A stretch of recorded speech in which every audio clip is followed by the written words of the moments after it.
s'est passé avec cette candidature, c'est que ça donnait une exposition médiatique au discours de Zemmour bien supérieure à ce qu'il avait avant, alors qu'il avait déjà, à la fois des chroniques sur Europe 1, dans le Figaro, bien sûr CNews et cetera, mais c'était un public quand même de convaincus.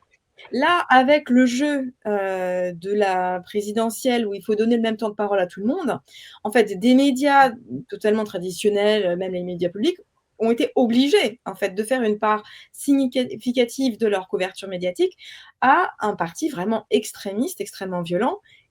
qui met en scène, comme explication de la société française, cette idée qu'il y a une guerre carrément de colonisation ou de Mmh. contre-colonisation, il dit, entre des populations arrivées plus tard Oui. et les vrais Français. Donc,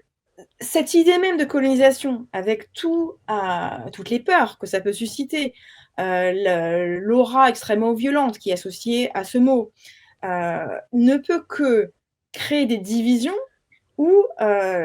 des gens qui sont aussi français que vous et moi, mais qui n'ont pas la même couleur de peau, vont être visiblement désignés comme l'ennemi et perçus comme tels. Et dans ces discours, dans ces meetings, c'est l'autre, particularité d'une campagne présidentielle par rapport à simplement être, quelqu'un qui parle à la radio, c'est qu'il faut galvaniser les foules, il faut galvaniser les militants, il faut mobiliser et donc il a absolument, essayé d'insuffler dans ces meetings cette idée qu'il y avait une guerre qui venait et qu'il fallait se réarmer et il a vraiment eu des paroles extrêmement explicites où il demandait à ses militants de se préparer au combat. Mmh.